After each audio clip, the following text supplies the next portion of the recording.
wanna get freaky. I said cool, that's fine. She wanna get way too comfortable. There's no way you can come round mine. Plus, she wanna link so early. I'm only beating things after 9. But if she does that thing with finesse, calm, boo, you can be my wife. Hey guys, it's Kella and welcome back to Under the Covers with Kella on BDTV. I am on day 6 of quarantine after this whole coronavirus outbreak. Needless to say that I am so bored, and I literally just got the go ahead to go home like last week. I've been doing my makeup like during the day, and those people that actually like know me very well know that I can't stand doing my makeup during the day. Like, I'll do it during the evening if I'm going out, but other than that, it's not for me. I've literally just been sitting and playing house party all day every day, and that's probably like the most that I've ever spoken to my friends in fucking forever. So with this whole virus situation going on, I was kind of thinking, what can I do to lift people's moods but also like still be surrounded by viruses? And what better to talk about than STDs? Right, anyone that knows me knows that I would talk about just about anything and everything, and I don't quite frankly give a shit whether it upsets people, angers people, makes people feel uncomfortable, makes them go, oh my god, why is she talking about that? Because actually the things that I've been speaking about and the things that I talk about on the videos and what I speak about outside of the videos is basically what everyone's talking about anyway. I just so happen to be doing it publicly and privately. So this video I think is more for educational purposes more than anything today. So I'm going to make it my mission to not call anybody stupid now. I've taken to Instagram again to ask a series of questions or based on myths that were sent to me surrounding STDs by a friend, because I was running out of ideas of what I can share with you guys. And I kind of just went to see how people kind of think with some questions, because some questions weren't based around myths, but just how clued up everybody is. And to be honest with you, some of them were kind of like learning experiences for me, because some things I didn't even know. So let's play. So the first question that I asked was, you can't get an STI through oral. Now I kind of thought that it was kind of obvious that you can. Obviously you can't. Think that everybody thinks like you in that sense. 29% of you said that it was true. Really hard to call people not stupid already, but I guess you just don't know. Obviously 71% of you said that it was false. Based on the myths that were sent to me, even though the risks are really low, you still can get an STI through oral. The most common ones are like herpes, so obviously mouth herpes, syphilis, gonorrhea, they're like the most common ones that you can get. But based on a study that was already done, more than half of the people didn't even know that was a thing anyway, so the results aren't really that surprising. The second question that I asked was, only gay men and drug users get HIV. Think fuck. Only 3% of you actually said true, and the vast majority of you actually said false, because obviously you are right. From what I remember having this conversation the other day. I can't remember with who, but there was like a whole film based around like HIV and AIDS, and back in the day it was kind of known as like the gay man's disease, until more and more studies were kind of showing that actually straight men were getting it too. You used to go to a sexual health clinic, they will test you for everything, and that is with HIV and AIDS, and that is for women as well. The third question that I asked was, oral contraception can protect you from STIs. Now when I said oral contraception, I meant the things like the pill, which I kind of hope is, you know, relayed. I don't know. 33% of you said that it was true. I don't really know kind of like what to say to that. I thought it was kind of just like a given that people knew that contraception wouldn't protect you from an STI. Like if that was the case, I'm pretty sure everybody would be on contraception. So again, the facts already state that oral contraception, the pill, is only effective to preventing pregnancy. The pill cannot stop STIs being passed on. So for those people that don't know, now you know. Next question, only people with a lot of sexual partners can get STIs. Now there was a reason as to why I asked that question. Yes, it was already based on like the myths and the facts that were already sent to me, but it was kind of like I wanted to ask, not for myself, But just like a general curiosity question, because I know there's some people that are still kind of narrow-minded in the sense of, oh yeah, no, if they've slept with like 100 plus people, obviously they're going to end up getting chlamydia, which obviously isn't the case, which luckily 5% of you were actually clued up in this sense, because you could be sleeping with one person and still get an STI, but you might know somebody that is sleeping with 100 plus people and could be clean.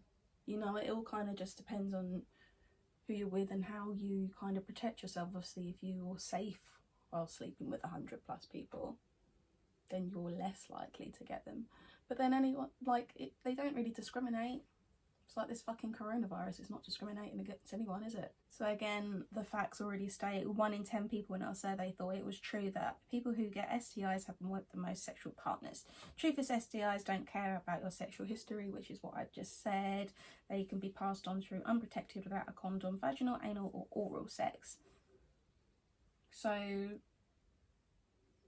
yeah, it doesn't matter if you've had sex with 100 people, guys. It doesn't matter if you've had sex with like 3. Like, I think people kind of just need to get out of that whole box. Like, I just don't know for people. STIs will go away on their own. 2% of people said true, 98 of you said false. Sadly, this isn't the case. I know that there are some STIs that you do actually need to have treatment for. I haven't really known any STIs to just go away on their own. But I don't know, like I said, it's education purposes for me too. So my myths and facts board says it's very unlikely that an STI will go away by itself, and if you delay seeking treatment you risk the infection causing long-term problems. There is also a risk of passing on the infections to partners, even if you don't have any signs or symptoms at the time. So always get checked out after a sexual partner. If you have it, then tell the previous partner, by the way, you've given me the clap. The next question was actually out of my myths and facts board, but I asked, does it matter if you sleep with someone and not tell them that you have an STI? 5% of you said no, the majority of you said yes. Now I don't know if the 95% of you that actually said yes because it's like it's morally wrong, or you're kind of like, oh my god, you've given me this, how dare you. But it's actually a criminal offence if you find out that you have something and then you don't tell somebody that you're sleeping with at that time that you've contracted that. It's actually classed as sexual assault. So those of you that kind of think, oh yeah, no, it doesn't matter, like sweep it under the rug, it actually does fucking matter. It matters a lot. So the next question that I basically asked was, can you still get STIs if you was to do anal? Only because I thought it was obvious that yes, obviously you still can, but some people just don't think it's that obvious, innit? So I gave 2 options here. You've got the answer of you stupid. Some people are still really stupid and like, well, obviously you're not going to get one. Luckily 101 people said, oh, well, you're stupid, obviously you're still going to get it. And only 10 people actually said like, oh no, you'll be fine. But yeah, you're still susceptible of getting any form of STI, as what my myths and facts board have just said. A US study found that when condoms were used for anal sex with a HIV positive partner, they were 70% effective in preventing transmissions of the virus. So still wrap it before you tap it, kids. I need to use a condom during my period. 19% of people said no. I guess people think because they're bleeding, like an egg hasn't actually been produced, when in actual fact, yes, they have. So obviously 83 people said yes, the 83 people were right, yes you do. My myths and facts board says yes, if you want to avoid pregnancy and STIs, it's possible to get pregnant during your period, although the day specific risk is variable and depends on your age, cycle and health. The study also found that if you are still having sex during your period, it is important to use a condom because STIs such as like hepatitis and HIV can be transmitted through blood, obviously because you're bleeding around the time. So if you are, you can still contract that if you don't. A lot of people are kind of like, oh, why would you want to have sex during your period? Somebody told me you shouldn't do whatever the fuck you like. If you want to do that, then go ahead. Some people are like, I don't really want to because it's not my cup of tea. But just don't rule anything out. I still think people should stay protected. I don't need to worry about STIs if I'm in a monogamous relationship. Obviously 99 people said, well, obviously you still do need to worry, because the amount of people that cheat within a relationship, just because that you're staying faithful to one person doesn't mean that they're staying faithful to you. So yeah, as bad as I think cheating is, I just think you'd be incredibly dumb to kind of just think, no, I don't even think you'd be incredibly dumb to trust that person, but to kind of think, oh yeah, no, just because I'm sleeping with one person, anyone can cheat. So yeah, so these ones were kind of off board for a bit. I said, if you got an STI, would you be embarrassed? So everybody gets STIs. I've never thought of them as in like an embarrassing thing. Like, they could happen to absolutely everyone, like I just said earlier, that they don't exactly discriminate. But I guess if you kind of say to someone, oh yeah, no, for fuck's sake, I've got chlamydia, they'll be like, oh. But I think it's because they kind of link it to an STI meaning that you've slept with so many people, and that's not the case at all.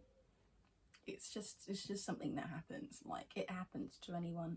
Unfortunately, 67 of you actually did say, yeah, I would be embarrassed. I don't think it would be that much of an embarrassing thing. Everybody gets them. I think now that I'm older, I think if I was like still back 16, 17, I'd still be like, oh shit, ew.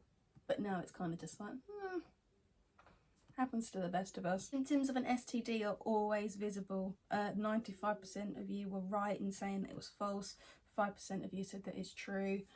I answered that question because not all symptoms are visible. Like, you've got chlamydia. How do you know that you've got chlamydia? Example, I had no idea that I had it once, and that I was only sleeping with one person at the time, but he decided to sleep with whoever that he was fucking at the time, and consequentially I then suffered with pelvic inflammatory disease, which is like a common, yeah, like a common symptom of chlamydia, but I didn't know that I had it. So basically it kind of just started off like I was having my period, but because I have the coil, I shouldn't really be getting them anyway. No, so I have like light spotting here and there, but that's about it. But with this period, it was the heaviest that I've had it, like, since having this coil, and I've had this coil for about 4 years now. So I was like, oh, that doesn't feel right. But then the pain, oh my god, like, it started off cramping like here, but then started to move like to like all down like my right side. And it's like I couldn't concentrate at work, like I was always doubled over in pain. Like, sleeping was probably like the worst. Like, I had to sleep on the floor. That didn't help. So I had to call 111, like, you know, what would you suggest? And obviously the lady on the phone's probably more sympathetic, so she was like, I'll put you through to a doctor, like, you know, we'll fix it. A doctor on my phone just ruled it out to period cramps. Oh yeah, no, if you take ibuprofen it'll be fine. And I went, I can't take ibuprofen because of my IBS.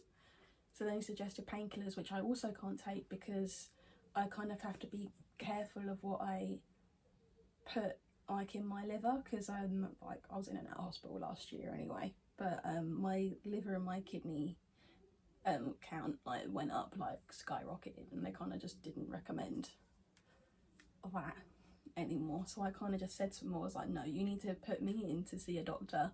You need to put me in to see a doctor today. So I ended up seeing a doctor at the hospital again. And yeah, no, so she done like a feel, and I could feel like it was really uncomfortable in the middle, and then she's like moved herself to the right, and I've nearly kicked her because I was in that much pain. And it was pelvic inflammatory. So once they tested it, they said like, yeah, no, it is positive for chlamydia, but luckily you're already on the tablets to kind of make sure that it would have like gone now.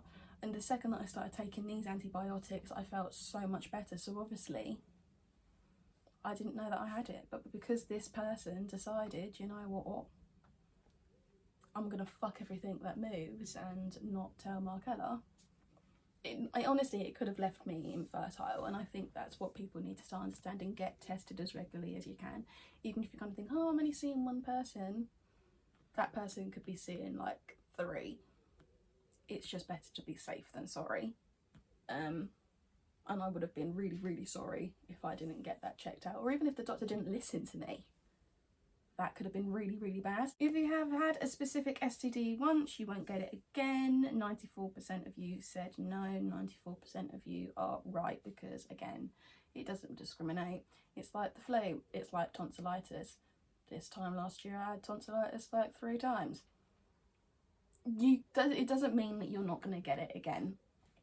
That's why you always got to remain tested, because even though that you're not sleeping with the same person that gave it to you, it doesn't then mean that you won't get it. Anyway, lads, that's all I've got time for today. Make sure you like, click subscribe, start giving me ideas, because I'm starting to run out of what to give you, and I hope to see you soon. Okay. Say it for Burns. I mean, can't step to the team yardy. When I say me, I can't roll me, call me, multiple girl wine for me. Don't gonna hear me, I just. You can come on, man. I mean, can't step to the team yardy. When I say me, I can't roll me, call me, multiple girl wine for me. Don't gonna hear me, gone in.